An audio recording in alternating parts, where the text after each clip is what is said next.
Bottom line first. This is not just about tariffs, it's a full spectrum disruption hitting supply chains, margins, and business models. If your ERP can't adapt in real time, parts of your business are at risk. We all hoped it wouldn't happen, but actually it happened. Yeah. Last week, President Trump announced retaliatory tariffs. Countries around the world, I don't know if we should make a list of those countries who have not been tariffed. Maybe that would be faster. And they are quite substantial, these tariffs. As we can see, Japan 24%, Taiwan 32%, Vietnam 46%, European Union 20%, China 34%, Switzerland 31%. So that is insane. Insane taxes imposed. And they will be coming into effect as current plans are, on Wednesday actually. Yeah. So it is quite short notice. It's not usual way of doing things actually. Yeah. And we have been caught up off guard somewhat. Yeah. So it's we all hoped it wouldn't happen. If you have watched the stock market is down substantially. Yeah, it's S&P year to date minus 13%. It's substantial. So, and if you have a stock portfolio, that's not the day of rejoicing. Actually, it's bad. It's bad. Yeah. So we are not here to discuss politics. We are here to understand the implications of politics onto economy, onto our company, onto our business processes. But today it's very hard to discuss because if we look at the market volatility, yeah, it's extreme fear, as we say. Yeah, so measured on the fear and greed indicator that represents many indicators from the market, like volatility of stocks. Yeah, so if stocks make big jumps, volatility is high. It's panic selling actually. Yeah? Panic selling, and I've read this morning about even margin calls for institutional investors. Upcoming trade wars.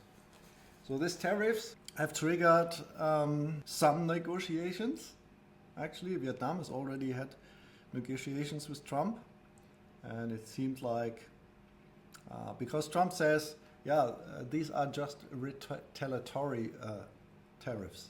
Yeah? So Vietnam tariffs us, so we tariff them.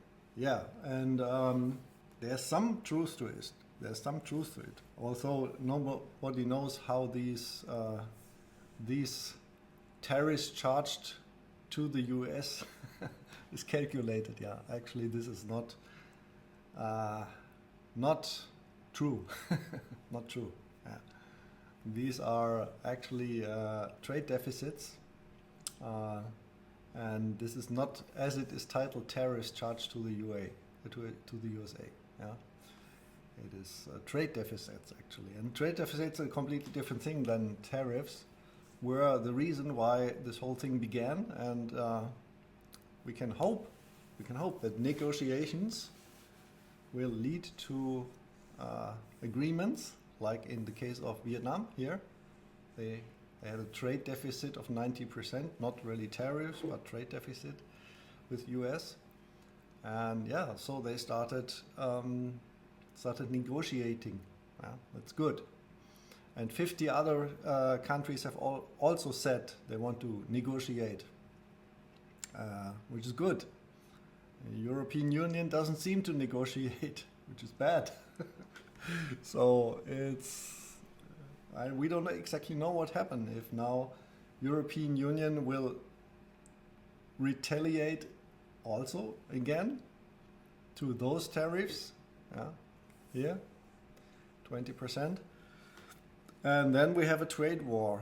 And already China has decided to retaliate, and they will also have taxes on US goods for 34% also as well.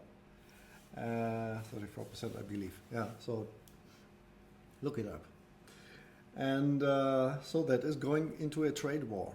Yeah, it's not to be taken lightly, and nobody profits actually from a trade war.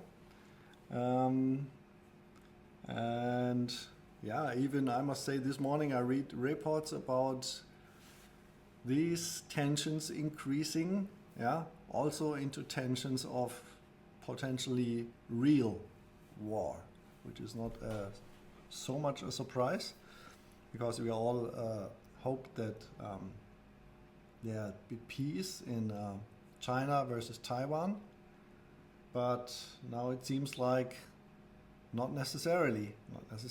So this trade war might even trigger. And what happens then if China attacks Taiwan? That'll be bad. That'll be very bad. You know where all our chips are produced?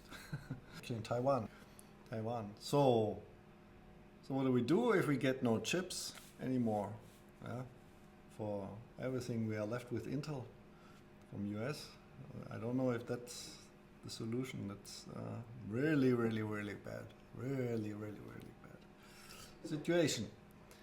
So we hope that can be avoided, but if it cannot be avoided, then we will have other big supply chain disruptions. And also China has announced that they will reduce the export of rare earth. So these rare earth exports, they are necessary for production of our technologies. But yeah, if China does reduce these rare earth exports, which they already announced, then we have other supply chain problems, because we are missing these necessary components, which are necessary, needed for the production of technology components like chips and for batteries, for EVs, electrical cars, and so on and so on. So that is, I must laugh, because I have heard one or the other say, okay, then then switch on your SAP model GRC, global trade, GTS, I think it's called, global trade and tariff, and then everything will be fine. No, that is ridiculous, absolutely ridiculous. Yeah. So yeah, of course you can make a tax compliant form submission, but if you cannot produce, if you cannot deliver, because you have not your suppliers anymore, yeah, supplies of existential raw materials, yeah, your production will stop. You have to look for different suppliers. You have to, and prices of that components will skyrocket, and yeah, to some degree we have gone through this already in COVID, but yeah, what now? What about now?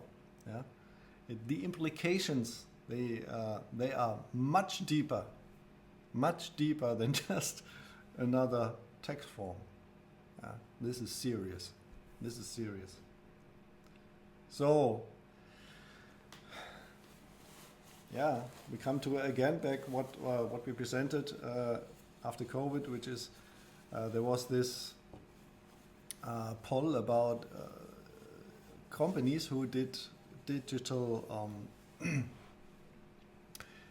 transformations, and they are so-called leaders and so-called aspiring. Aspiring is another word for lagging behind, actually. Yeah, and this was, so to say, the result of this IDC, sponsored by SAP, a guide to growth, global analysis of defining characteristics of leading mid-sized companies. This was among mid-sized companies from January 2023, and was the question: effective response to disruptions over the last 2 years. Last 2 years was including COVID back then. And 91% of the leaders in digital transformation, they said yeah, we could effectively respond to these disruptions. Yeah. But only 40% of those who were aspiring, so to say, lagging behind of digital transformation, they said we could respond effectively over the last 2 years. This is these disruptions. So if you have a good progress in digital transformation, you can respond effectively to disruptions. If you are lagging behind in digital transformation, you cannot respond to disruptions effectively. And that's the bottom line, basically. For some, it may be a question of survival. Yeah? And I hope for some, it will be not too late, actually. We've preached this. Go to Cloud ERP, use S/4HANA Cloud, use process intelligence for months, if not even years, and we've done this with our customers, and they are prepared. Our customers are prepared for these situations.